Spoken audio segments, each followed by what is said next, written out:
What's going on, Facebook family and friends, social media family and friends? Once again, it is on another community conversations on a Tuesday. Brother Fatim in the building. It's been a minute since Fatim and I have been on this platform doing what we do, but we felt it was very necessary that we got on here and had a conversation with everything that is going on with the Tyree Nichols situation in my hometown of Memphis, Tennessee. So my good friend Fatim Muhammad, WBLS in New York. Fatim, what's happening, my brother? Hey, Joe, it's always a pleasure to see you, to talk with you, and to talk with the folks out there. It's good to be on. Unfortunately, I'm not happy the reason why we're on. And unfortunately, it brings us together to have this conversation. We've been around this block before. The question is, how do we stop doing this laps around the block on the same issues? This is one that we can hit. We can tap two birds with one stone: police brutality and what we do to one another. Correct. And what can we do outside of all this conversation that we always seem to wind up in to bring about a change, a deterrent, that when these things do happen, hopefully that they are more deterred, that they don't continue to happen. I don't think there's a law or anything you can put in place to completely eradicate it, but we do need to put some systems in place to make it that folk think twice before they even think about doing something like this. And we're so blessed that we have a good friend of mine, former police chief of Lafayette Parish and a lieutenant at a major metropolitan police force, former lieutenant from the Dallas Metro, Brother Thomas Glover. And we're going to bring him on right quick. And Brother Glover, I see that you're there. We're happy to have you on. Of course, once again, we're at a place that none of us really want to be, because we have a young man who apparently has no record, no issues, no nothing, that has failed and is no longer with us due to bad people who put on a good, honorable uniform and did a horrible, heinous thing. Brother Glover, how you doing? I am great, Joe, and good evening to you and to Brother Fatim and to your audience. So we're going to have to get into this conversation, but before I get into this, and we got people jumping on, and we're so happy that you're on. I'm going to pull these brothers back, and we're going to have to actually do something that for those, and I hate doing this because I'm tired of seeing this. I'm literally tired of seeing this, but we need to show folk what we're talking about. So let us get into the actual video. And so I'm getting ready to play the video. Be warned that this does have some graphic stuff in it. And I'm going to play the video where we can see it. It'd be good to hear the audio too. There we go. Get your clothes the Get up. Damn, I didn't do anything. Hey, I didn't turn your around. All right. On the ground. Hey, you don't do that, okay? Get on the ground. Get on the ground. Hey, y'all. All right, I'm on the ground. Lay down.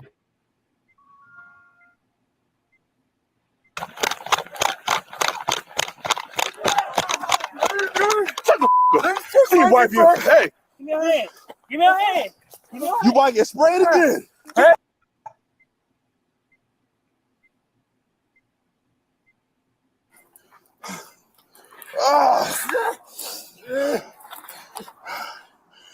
Give me a fucking 31. I'm a 60 guy. Give me a hands. Watch out. I'm a baton the out you. He the is. Watch out. Watch out. Yeah, Hampton. I'm talking traffic. So we tried to. I'm talking about. Yes. All this traffic. So we tried to get him stopped. He didn't stop. We still trying to get him stopped. Hit the siren. Stop. That man drove around, swerved like he's gonna hit my car. So then I'm like, God damn, man, what are we doing? He pulled up to the red light, stop at the red light, put his turn signal on. So we jump out the car. Went from there. He got man, I sure lost my flashlight. Damn.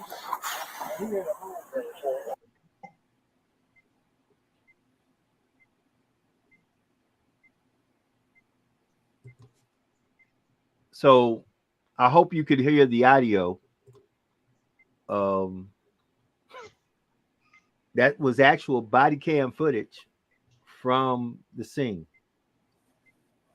Chief Glover, I'm gonna let you talk. I really don't know. I really don't know what to say. Let me mute that. It's very disturbing, Joe, to you and to Brother Fatim and to the audience. Police officers, in order to be good police officers, have to have a solid foundation, and that starts with having a reverence for life.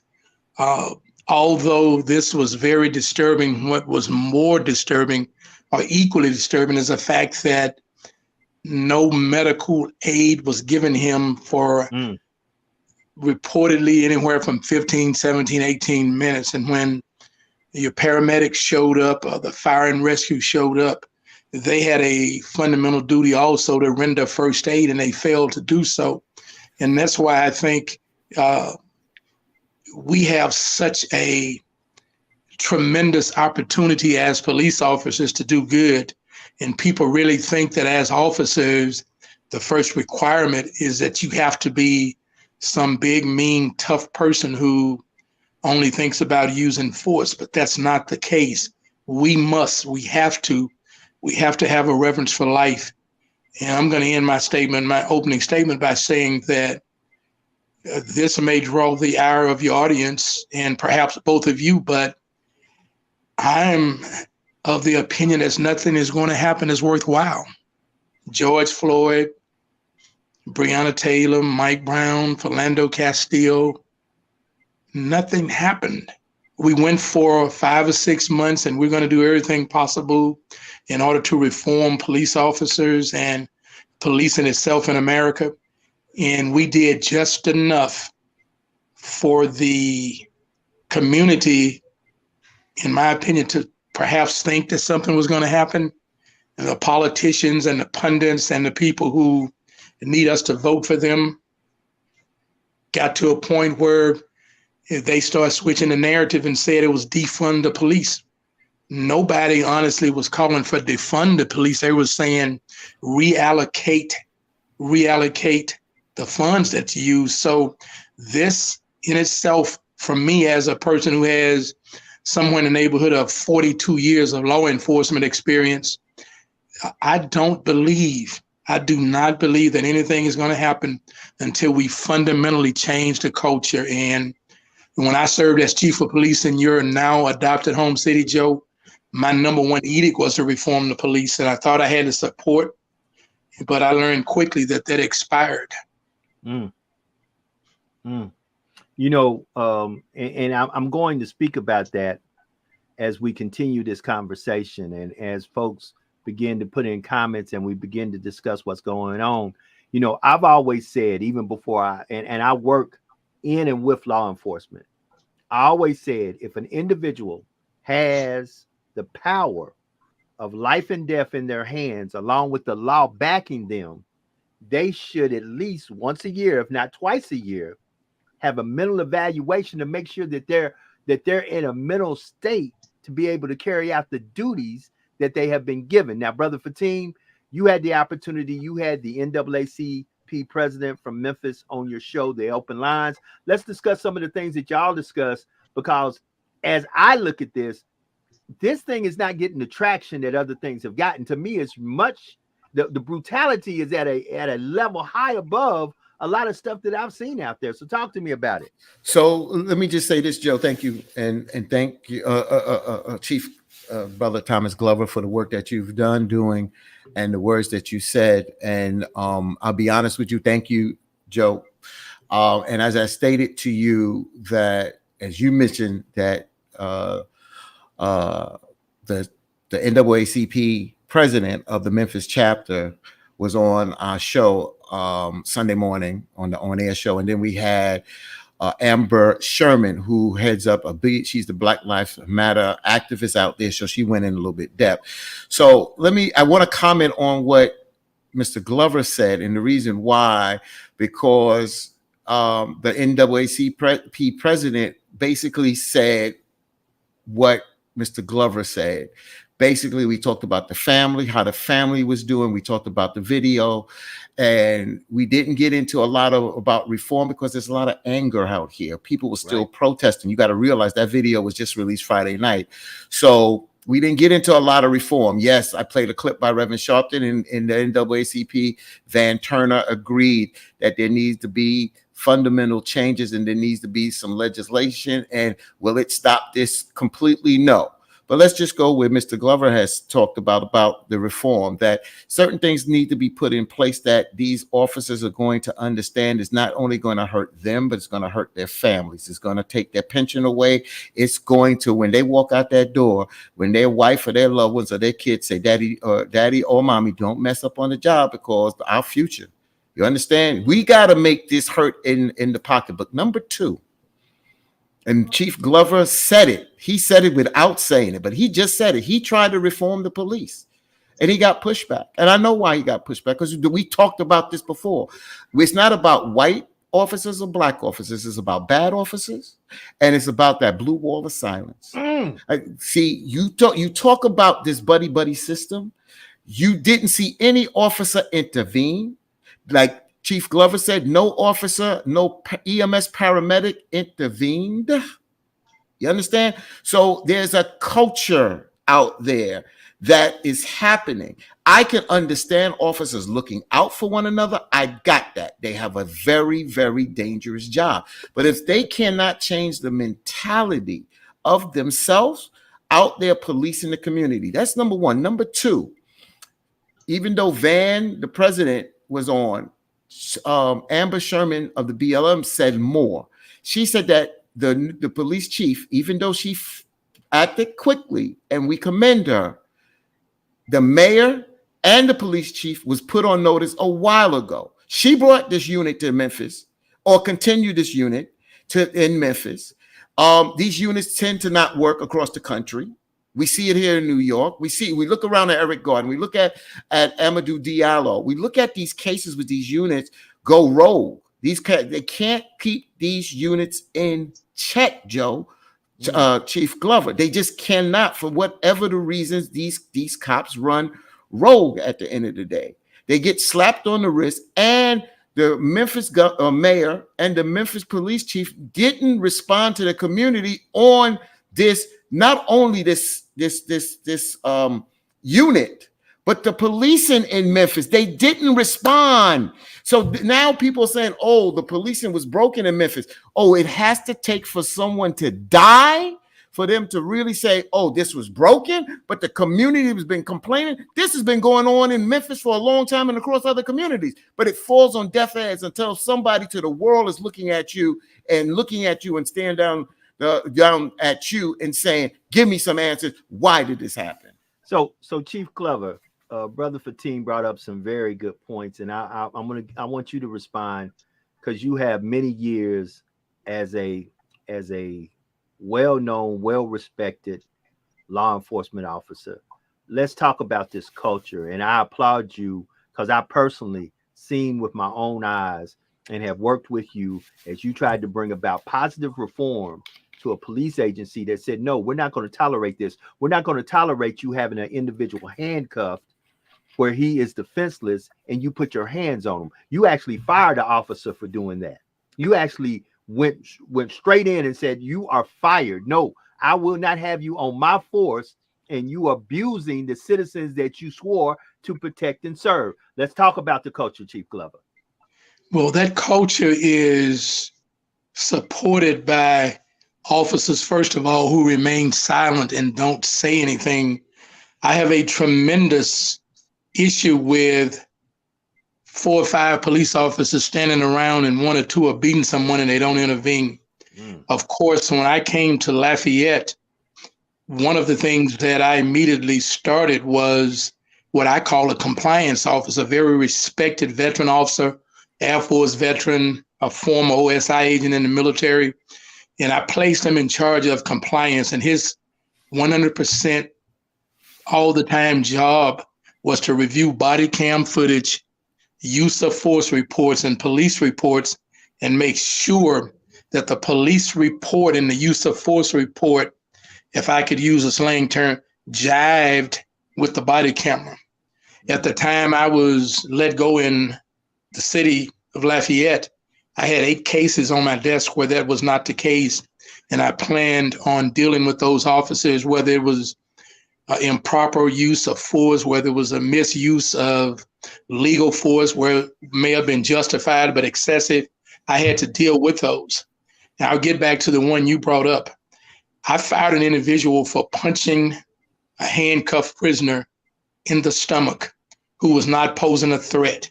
Yet his fellow officers, at least 2 to 3 of them, went to the district attorney's office and secretly met with the DA's staff and perhaps even the DA himself and told the DA that they were trained to do that in the academy. Now, before I fired him, I made sure I was legal. There are 3 Supreme Court cases, and your audience needs to hear this. There are 3 Supreme Court cases that govern the use of force. The first one came about in 1984, and it's the Tennessee versus Garner, and it said the improper or wrongful use of force amounts to a seizure, an illegal seizure, and a violation of the 4th Amendment rights. So we got that. Next thing we have from 1989, 1990, Graham versus Connor, that said 2 standards exist. You have to have a justifiable reason for using the force, and it has to be reasonable.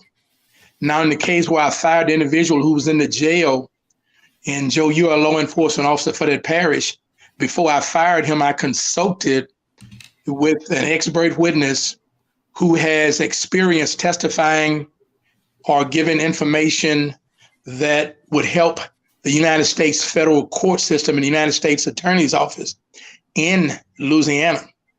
After that, I pulled this individual's test scores. I pulled a curriculum that he was trained on, and it's the Monadnock Safariland system. After that, I asked members of the training academy staff where he went through it. I sat down and talked to them. Didn't give any names, just gave out hypotheticals. And they all agreed that there never should be an instance where a prisoner in a locked jail with handcuffs on is assaulted, and it amounted to a criminal offense. To top it off, I went even further.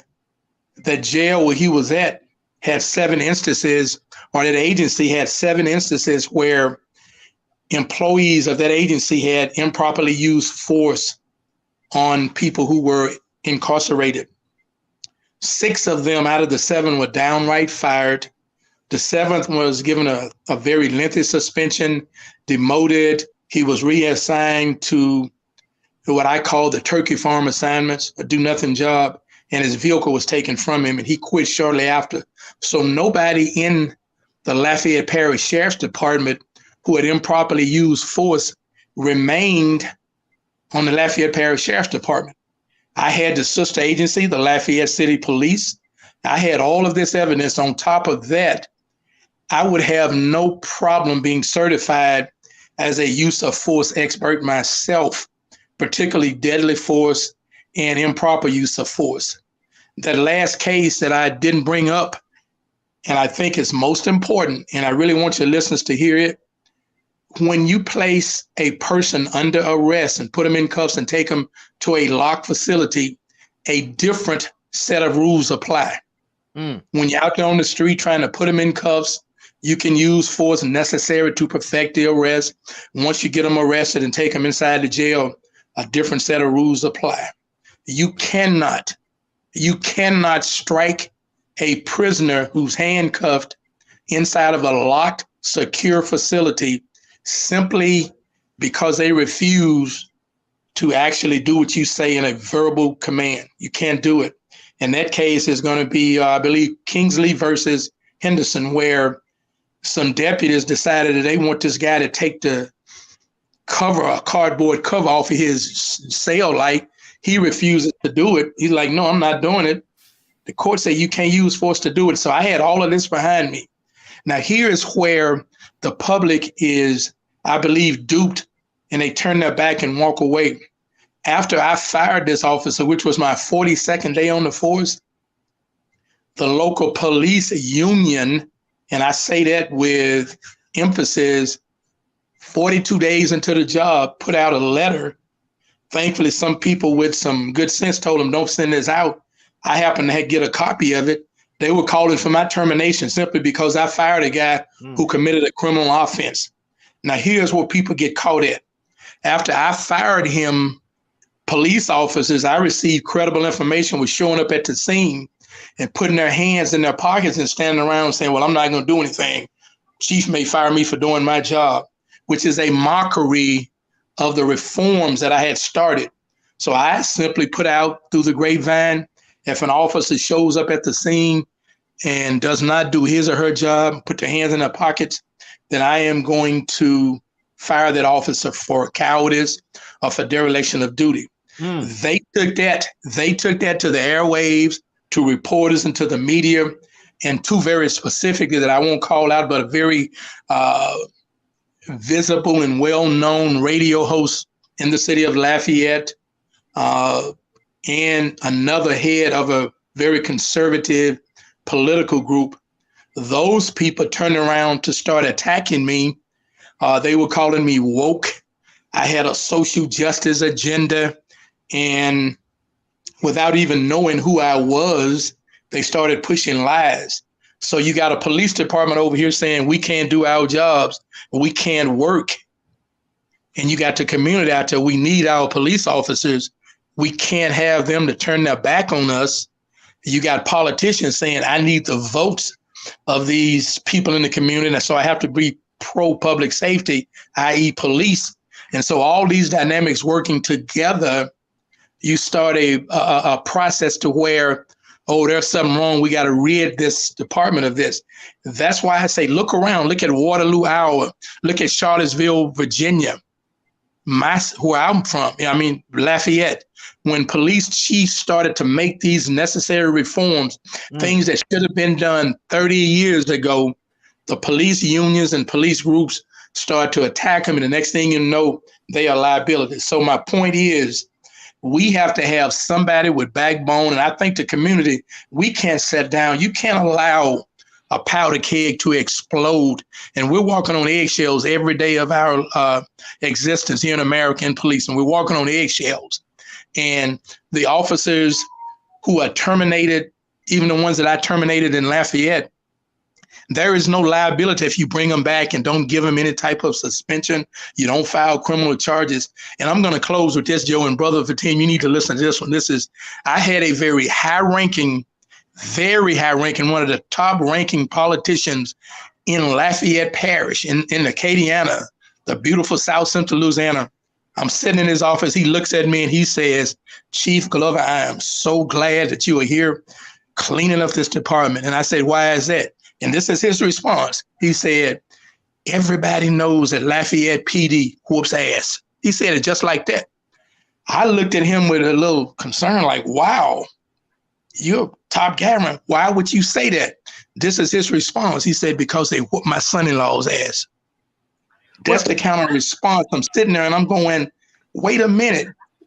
And nobody's doing anything because the police officers in Lafayette tomorrow, in Memphis and LA, Chicago, Louisville, Kentucky, Miami, Charlottesville, Virginia, anywhere you start making reforms, police departments to some extent are governed and they're ran by a lot of these unions. And I didn't play that. And everybody knew in Dallas, I was a union guy, headed a union for 10, 14 years. But I never, ever defended an officer who was wrong. I've walked into office and say, hey, you punched that guy, you did is you kicked him. I filed complaints myself, head of the union, on police officers. And it doesn't matter what color they are. We got to stop believing that. Could I ask a quick question real quick, Yeah. Joe? Go ahead, Fatim. Chief Glover, real quick, because you said a lot and I want Joe to get back to narrating, but I want to make a point. Just real quick. Why did you walk the line that you did against bad policing? What makes you do that? Because there's a lot of people that talk the game, But when they start getting their phone calls and their wives and their kids getting phone calls or threats or this, that, and the other, they are scared to put their family or themselves in harm's way. And the reason why I say that, because you're a black man. And folks, I'm talking to people my age, but folks that are looking at this, Google the movie Serpico, Al Pacino. Al Pacino was a white NYPD police officer. He went back and he reported corrupt cops. They set him up. He went into a building. The cops didn't come in to support, and he got shot in the face. He lived, but he went against the grain. Why do you did the things that you did, Chief Glover? Well, I'll be honest. I had been in law enforcement 3 years before I became conscious that I needed to make sure I made a difference. I started in 1981, and it took me 3 years and as something I regret, it took me 3 years to come to the point that, hey, something is not right here. I have seen officers spit in the face of suspects. I've seen an officer get upset with what a suspect was saying in the back of a squad car, stop the car, pull it over and put him in a chokehold. All of those things serve to mold me into something that has to be done. And of course, I came up in a department that in the mid 80s started having very serious issues. They had them, but they were exposed with the use of force and deadly force. We had the Justice Department to hold the Dallas Police Department under review. There was a consent decree. We also had congressional hearings. And I'll tell you, one of the things that really shocked my conscience was they had a very respected law enforcement research group to come out of, I believe, Florida, called the Alpert Group, to do a study of my department. They looked at 107 or 8 shootings. And of that 107 or 8, 90 plus were either black or brown citizens. And of course, at that time, black and brown citizens in the city of Dallas were a minority. So all of those things serve to push me to where I'm at. But I can tell you, I have walked around a police department with a protest sign in my hand and didn't worry about getting fired because I knew I was right. I've gone to Washington, D.C. in front of a congressionally appointed committee during the O.J. Simpson demonstrations and testified about the code of silence and the need. So my point is, I grew to that in seeing some of these things. I knew they were not right. And the last thing I would say, this is the final thing I would say. When I came to Lafayette, I had been retired 5 years. I was still a reserve. I had made my living, my kids out of college. I wasn't dependent on employment. I see so many officers will go, well, I can't say nothing, they're going to move me. I'm like, what do you mean move you? Well, I got a straight day, weekend job now. I'm making more money moonlighting than I am from my regular police job. I got the new car, the boat, and we just bought a 4-bedroom, 2-story house and all of that. None of that was ever something that pushed me. So I was able to speak up on these things. And it's not something that is a secret. If you Google me, you'll see it. And when we had the 5 officers shot in downtown Dallas, back in the 2016 or whatever, 2017, I made some remarks, and that was one of the local unions that wanted to attack me. But all I said, and I was saying the truth, I didn't say it with disdain. I said, we are missing the big elephant in the room, and that big elephant is there's still racism in policing. And when I said that about the end of my tenure in Lafayette, they brought that out, calling me a woke police officer, like I told you earlier. I'm like, if being woke means I'm going to do what's right, then I'm woke. If being woke means that I'm going to get rid of criminal police officers, then I'm woke. I'm no more woke than anybody else, but I believe in doing what's right. But the citizens in this country allow themselves to be held hostage by the threat of, we can't do our job. I'm not going to say anything. I'm going to keep my hands in my pocket because the chief is going to fire me. Or we were trained like that. It is an atrocity to the justice system that a police officer was fired in Lafayette. I actually fired 2 and got another one I was going to fire, and he quit, all for the improper use of force, and he gets reinstated without any punishment.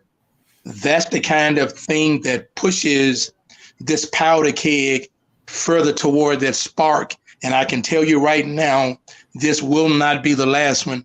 In 2020, after the George Floyd incident, I said the same thing. Is because we make it appear as though we are serious about this, and then 4 or 5 months pass and we go back to doing whatever we do. Those officers in Memphis were comfortable with what they're doing because they hadn't seen an officer go to jail for it. When you put them in jail and you send them to prison for that criminal behavior, it's going to send a message. But to answer your question, I evolved to where I am, and I don't see anything that's giving me relief that's on the horizon. So let me step in here, family, and wow.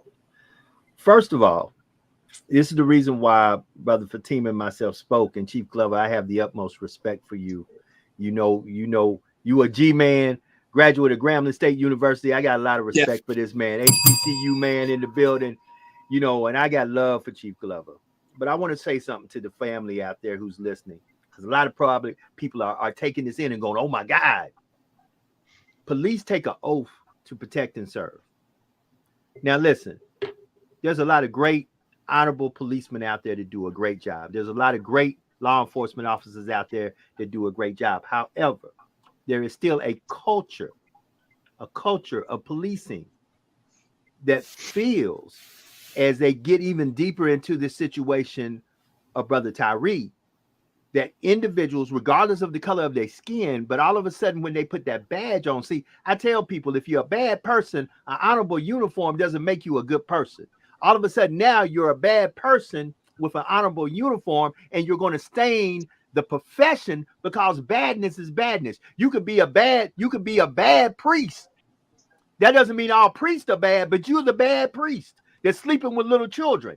You can be a bad doctor who decides, instead of you keeping your Hippocratic oath to help heal folks, you don't do that. You choose who you want to help because some folk you like and some folk you don't. And the truth about the matter is, until we address the behavior and the culture, this will continue to happen, because we had Trayford Pellerin here in Lafayette, Louisiana. We had Alton Sterling in Baton Rouge, Louisiana. We're right now dealing with the Ronald Green situation. Now, with that being said, I want to say this to Brother Fatima, and I'm going to let you speak.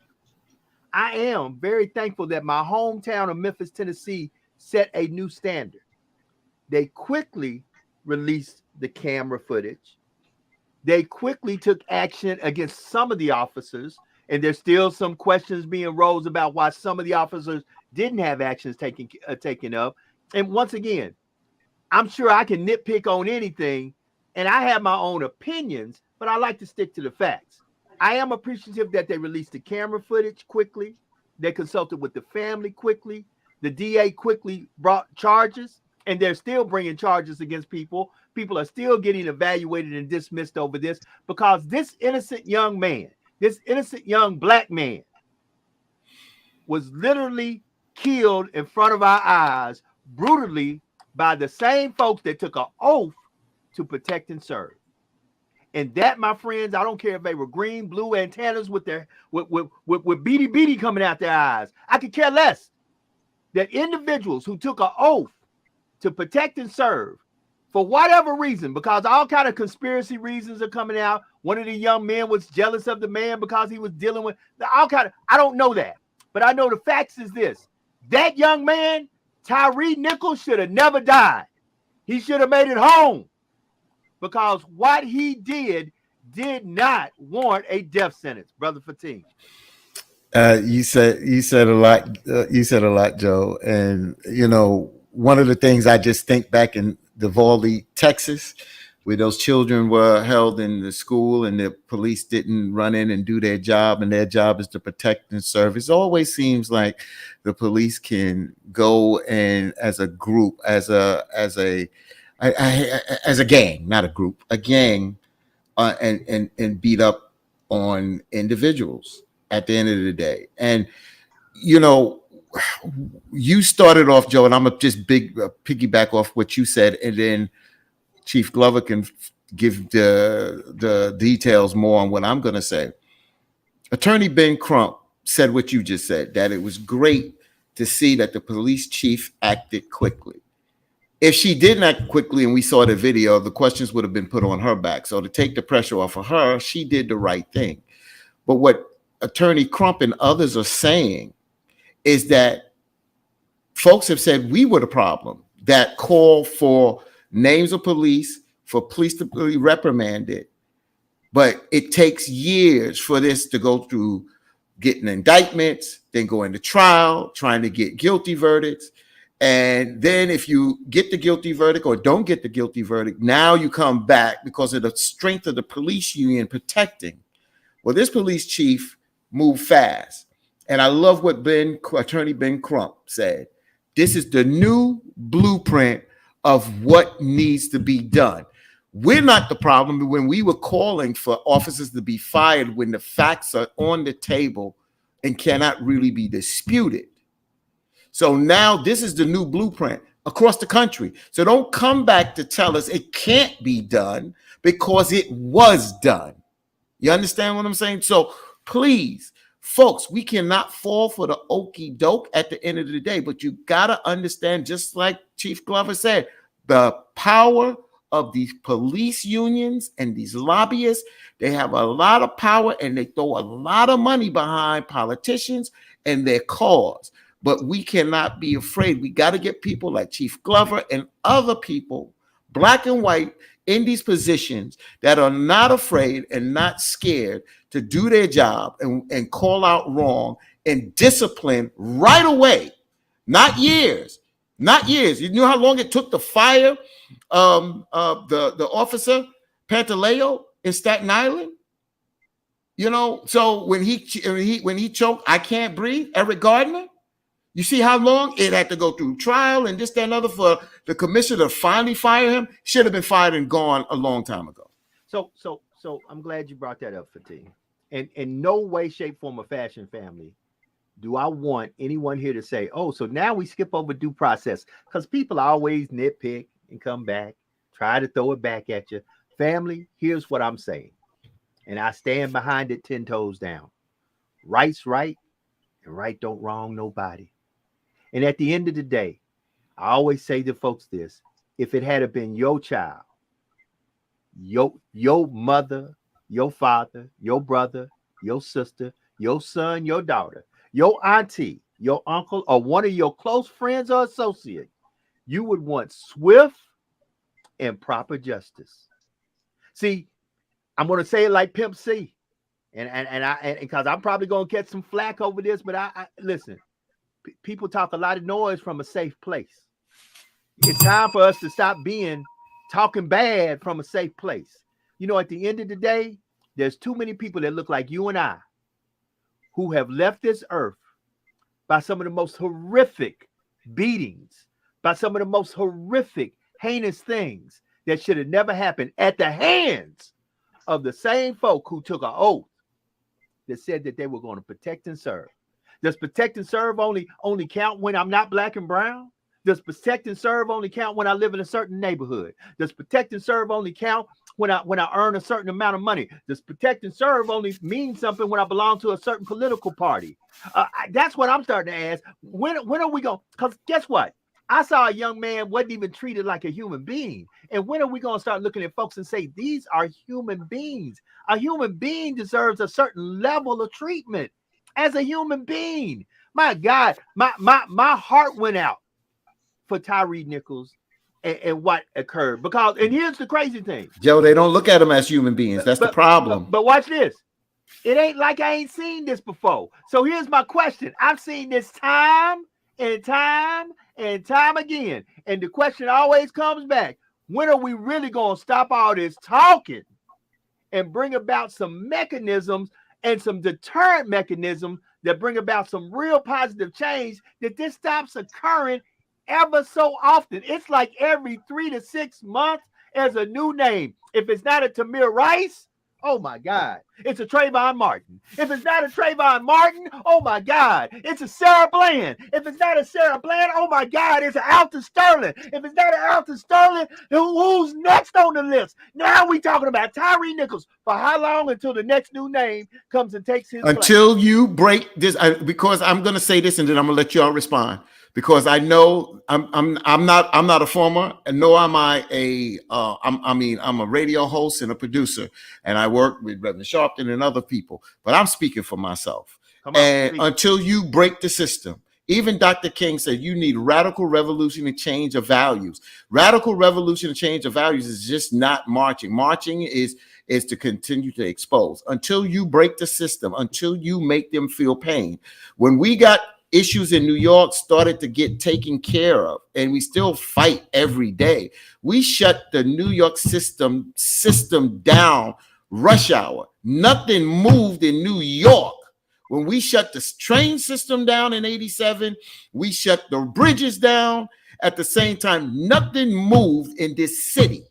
So until you break this financial structure, until you make these people feel the pain, it's going to continue. And I'm not telling you what to do and how to do it, but until you do something that changes the game and make them feel the pain, that's how things are going to change. So, Chief Glover, I want to concede the floor, and I want to ask you this question.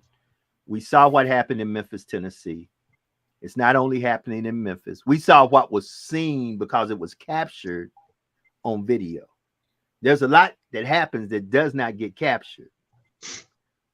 In your opinion, sir, and you being a long tenured, highly honorable law enforcement officer, what changes do you think need to start occurring internally that kind of makes public trust back into the police? And when I say public trust, I ain't talking about just brown and black folks. I'm talking about people all together. I'm at the point right now. If I get pulled over and I'm not in uniform, I'm nervous. That's just the truth of the matter. And how do we bring about this trust into public service of policing? I don't even know if this is fixable. So I concede the floor right now and ask you, what do you feel? Because in Memphis, they got a problem, but that problem's not only in Memphis, it's really all over this country. How do we begin the process of fixing these issues that people have trust that the police are here to protect and serve, Chief Glover? The first thing we do in order to bring about these changes, we got to involve the community. And I don't mean this little, and I say little, this effort we put forth and we call it community policing. I mean, we have to have oversight of the police. They're not going to like it. I was told recently by a very trusted person in Lafayette, when I started pushing police oversight in Lafayette, I became expendable. And that was one of the things that they didn't like about my policing. But you got to get the community involved. You have to give them some structural power. They have to be involved in the policies. The police officers themselves are going to fight it. Let them fight it. When I started in Lafayette, December the 31st, 2020, there were 26 standards that the Lafayette Police Department was not meeting in order to get accreditation. Once I left, I had brought it down to, I believe, maybe 10, 11. Two of the most important points of that were the duty to intervene to save a life and to save serious injury, and the duty to report.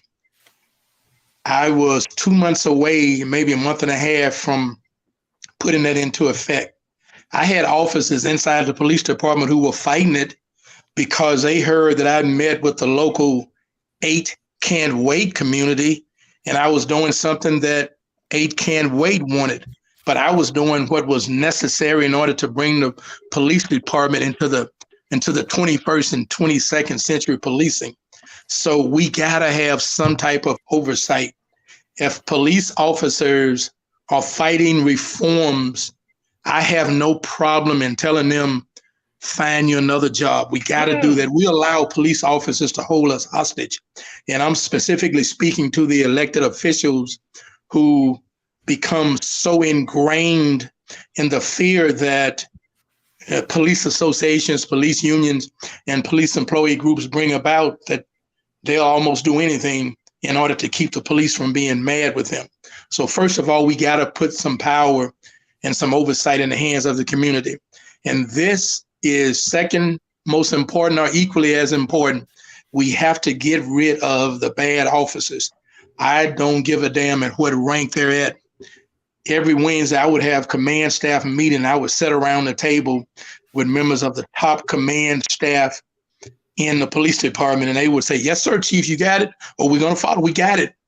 5 minutes after the meeting was over, in some instances, 2 minutes after it was over, they'd walk outside the meeting and start speaking out against the policy or the reform that I have said is necessary. So we got to empower the community. We have to get rid of these officers who are making it bad. And when they get fired or they threaten to leave, let them leave, and we'll recruit and get somebody else. And if it goes down too low, let's call in the guard or get the parish sheriff's department if it's a municipal department. But we got to get rid of the bad apples. And I can tell you right now, I can put my hand on maybe 15, 20, stretching, and maybe 25 to 30 officers out of the 350 employees I had, that if they were gone away from that department, they would be a welcome sight to be out of the policing profession. But that police department would be 60, 70, 80% closer to reform. We have these people who fight it, who are in leadership positions. They have friends who are in the media. They feed lies to people who have access to the airways and to microphones. So we have to make a concerted effort to rid that, and then we have to make them suffer consequences. If somebody commits an assault or a battery on a handcuffed prisoner, or they improperly use force or misuse force, we have to terminate them. And after terminating them, they have to be subjected to the criminal process where they're either locked up and fined or both. We got to do that, and we don't do it. Very seldom do we do that. And it's distressing, because if I punch somebody and I mace them, and I know that the medical standards say the minute you mace someone, you call for an EMT, emergency medical technicians. I watched the same video that you all watched, and I saw this guy maced. I saw him punched in the head and his head snapped back, which, of course, when your head snaps back, you are subjected to get a concussion. If you get a concussion, that means your brain moved. And if your brain moves, it possibly the brain stem moves, which is a serious injury. The guy's down on the ground and he's kicked, I believe, once or twice in the face. And so I'm saying, before those people do that, they have to know, if I do this, I'm going to jail. If I do this, I'm losing my job. If I do this, I'm going to be fined $50,000. So community involvement, citizen oversight, getting rid of the bad apples in the police department and let them go. And the sad thing about it is, and I say this guardedly because I'm a proponent for rights everywhere, when you fire an officer in the state of Louisiana, they fall back on what they call police officers' Bill of Rights, and you weren't fired in good faith. How can someone commit a crime on camera, punch someone in the head 8 times, like I was familiar with the department I was at, 7, 8 times in the jail? And Joe, I think you're familiar with this one. It happened in the parking lot, and they have the audacity to believe that they could get their job back. First of all, I believe that our criminal justice system, the DAs in these places, need to deal with them. And if you got a district attorney who is unwilling to prosecute someone in a uniform who commits misconduct, particularly the misuse or the excessive use of force, they don't deserve to be in the job, and we need to vote them out. And you got that going on all over this country.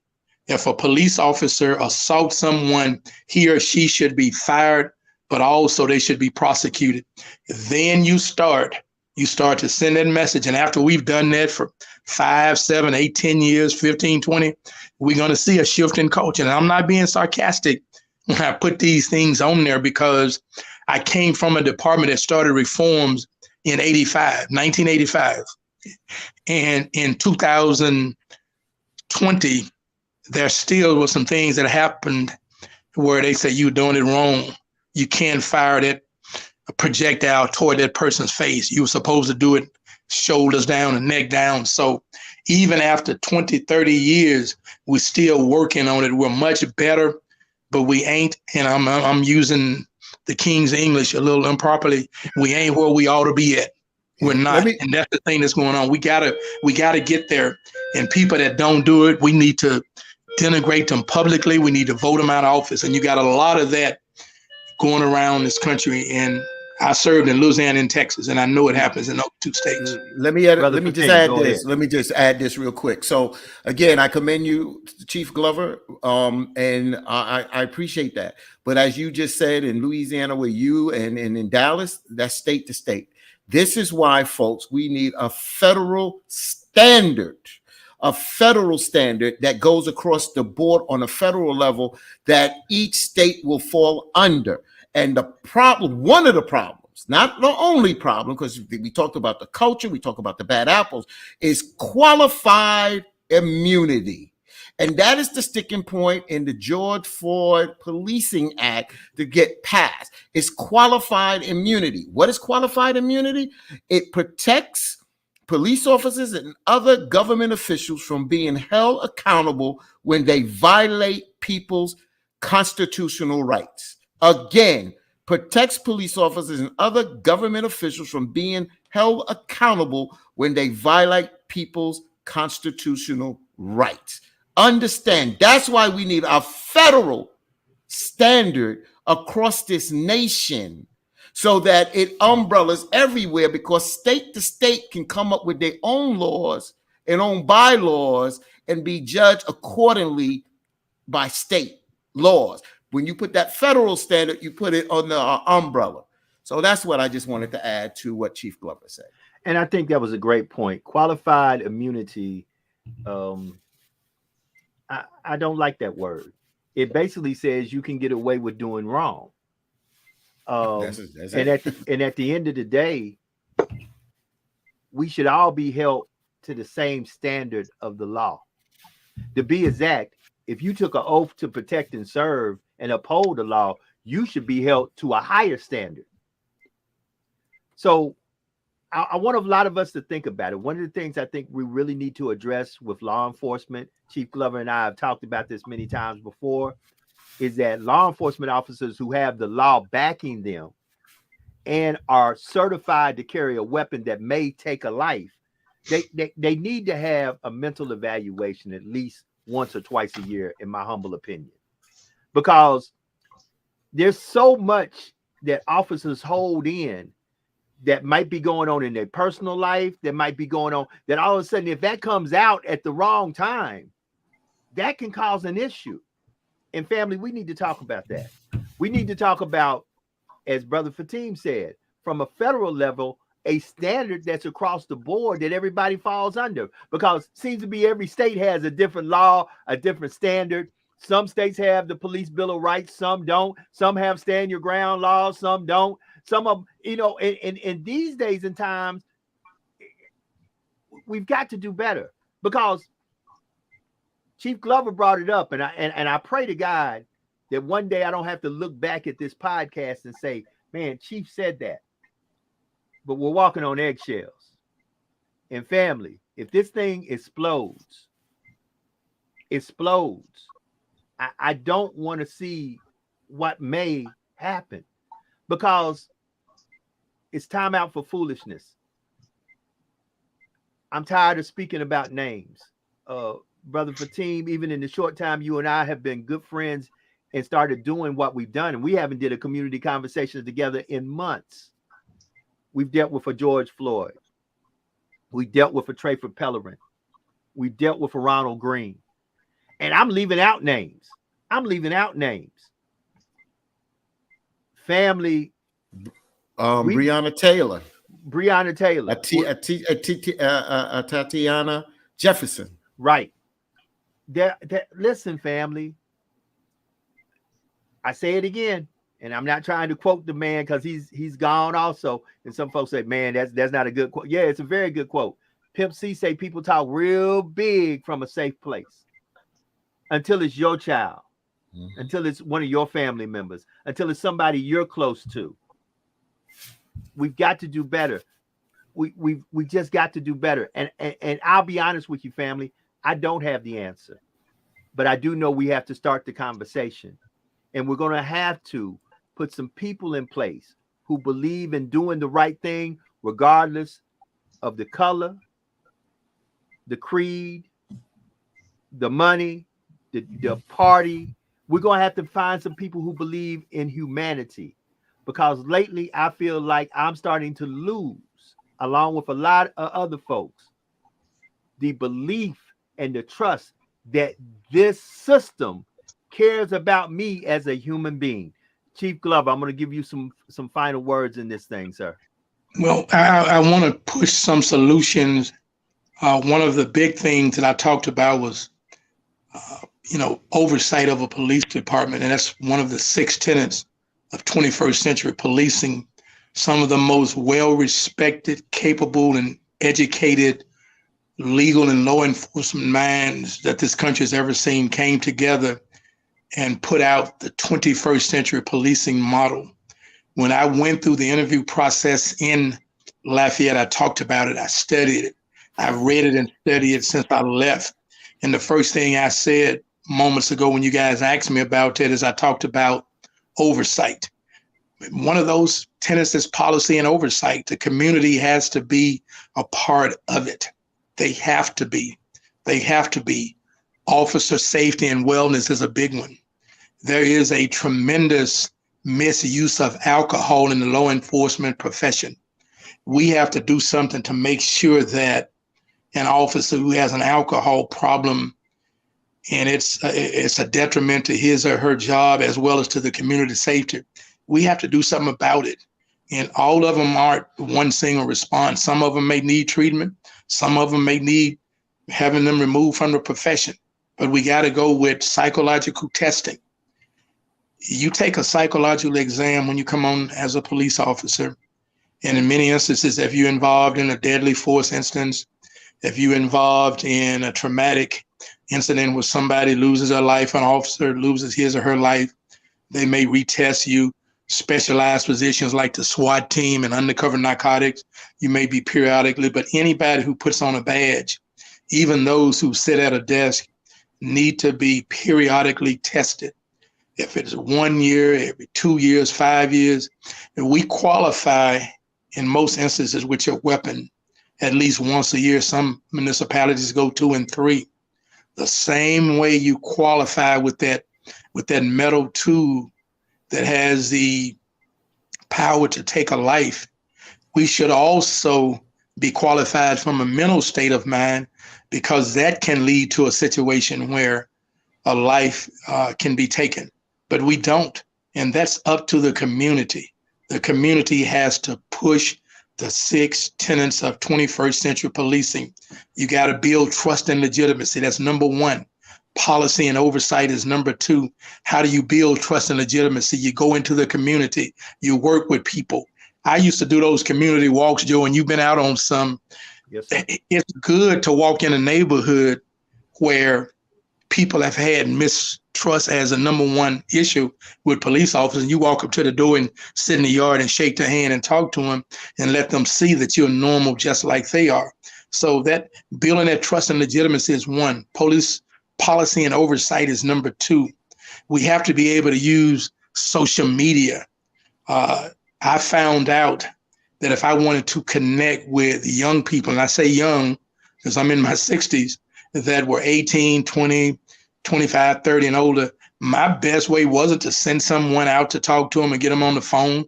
It was get them through social media. And believe it, technology and social media is a tenet of 21st century policing. Community policing, getting the community involved. You have to have a police chief who is committed. And Fatim, you won't know about this, but I required police officers in the city of Lafayette, every single time they started to work, they had to get out of their car and do a community contact.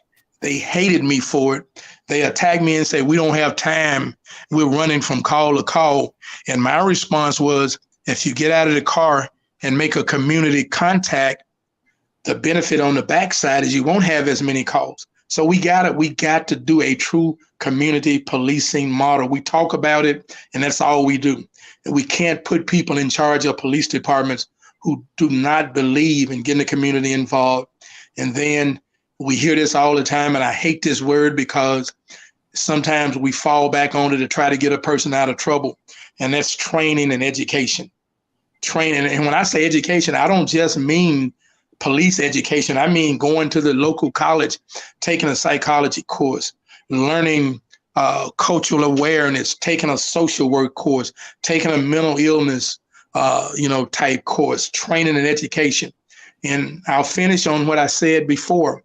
The mental state of mind of a police officer is the most important thing, or one of the most important things that we can address.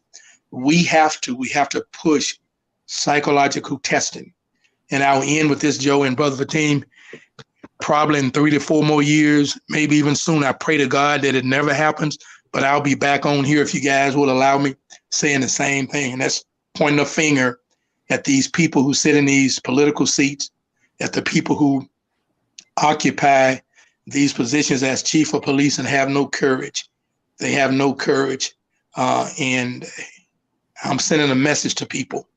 You can't be a leader in a police department without courage. You can't think that it's better to do what's popular and not do what's right. Wrong is always wrong, regardless of who is for it. And right is always right, regardless who's against it. That's, by the way, Joe, that's at the bottom of my resume and curriculum vitae that I turned in to get a job as police chief. Okay. I'll say it again. Wrong is always wrong, regardless of how many people or whoever's for it. And right is always right, regardless of how many people or whoever's against it. Thank you for having me. Well, Chief Glover, I really appreciate you coming on here. Brother Fatim, I'm going to give you a closing word, and then I'll close out. Family, I want to right now send my prayers and my condolences to the Nichols family, to my friends and my family in Memphis, Tennessee, and to really people all over this country who was affected by this. There are folks who have lost their children to the same situation that Sister Nichols and her husband now has lost their child to. This brings back that old wound. I'm pretty sure right now the Pellerin family is suffering. I'm pretty sure right now Ronald Green's family is suffering. I'm pretty sure right now Tamir Rice's mother is watching this going, oh my God. I'm pretty sure George Floyd's family is watching this and going, oh my God, when will this stop? So my prayers go out to everybody, that just what Chief Glover just said, that we start looking at right is right and wrong is wrong, regardless who does it. Now, I ain't saying there shouldn't be forgiveness, but I do say this: there should be accountability and responsibility. And everybody should understand that there are consequences when you break the law, no matter who you are. Brother Fatim.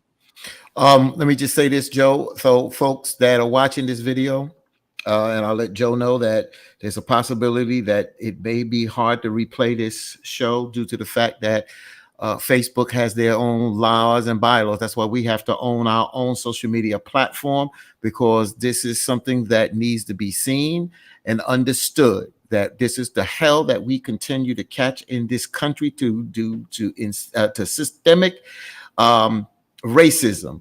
And don't say that because Black folks did this, that this is still not institutionalized, because it is. The next thing is I'll leave the policing part, and I do agree with what Chief Glover and what Joe said, but I'm talking to the community.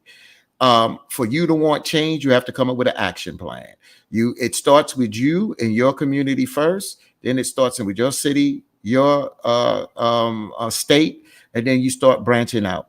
We got a network. When I spoke with the Black Lives Matter movement young lady, Amber Sherman, out of Memphis, I asked her, did she know Rukia Lumumba, who is the sister of Chokwe Lumumba, who is the mayor in Jackson, Mississippi, dealing with the water crisis. She says she did. Then I asked her, did she know another young activist in Flint, Michigan, dealing with issues on the ground, their water crisis? She says she did. She was even surprised that I knew. I said, now that is what networking is. You know those folks. You are the new leadership. You have accepted the baton, or you have taken the baton. And it's time for you to continue this out here. But you come up with action plans. The Black Lives Matter movement in Memphis had an action plan. I just went over it. I'm not going to read it to you, but they had an action plan. And some of their points, in the sense of getting the video release, getting these police officers' name out there, getting these police officers fired, getting everybody involved reprimanded. Those are some of the points. And they have other points on the table that came before the Tyree Nichols killing. So folks, come up with an action plan. And when I say an action plan, I can't tell you what your action plan is, but your action plan needs to cripple this economy. It needs to send a message to those folks that don't want, those politicians and those folks that don't want to change, that we are serious about this. And when we start affecting their pocketbooks and their comfort, then you'll start seeing a change is about to happen. Thank you, Brother Fatim. So, family, let me say this. Brother Glover, thank you for being on. Brother Fatim, thank you for those words. Let me put me in and say this, because y'all need to hear this. Family, we got to do better. That's all of us. I don't care how big you are. I don't care how small you are in the movement. We've got to do better. Clergy, we got to do better. Community leaders and activists, we got to do better. And like Brother Fatim said, we got to come up with a plan and a strategy that we unite and we make a positive progress to bring about the change that deters these type of things from happening again. Because today, it's this brother. It's this brother. I promise you, if we don't get an action plan in place and start moving toward a goal of bringing about real reform, it's going to be somebody else. It's time for us to wake up. So let me bring my panelists back on. And once again, thank you, Chief Glover. Thank you, Brother Fatim. Thank you, everyone who have tuned in. I know Facebook and Meta has certain types of metrics that you may have to click on a thing and say you want to see this because we showed the video. We need to show the truth. Yes, the truth is sometimes a little graphic. Yes, the truth is sometimes hard to swallow. But yes, we need to see the truth, because if you can't see the truth, then you can't confront the truth. And yes, this did happen, and it will happen again if we don't wake up. So if that means, as some folks say, I've got to be woke in order to have this handled, then it's time for us to wake up. With that being said, I appreciate y'all. I appreciate my panelists. Y'all, God bless. Until the next time, we up out of here. Peace. Peace. Thank you. Thank you.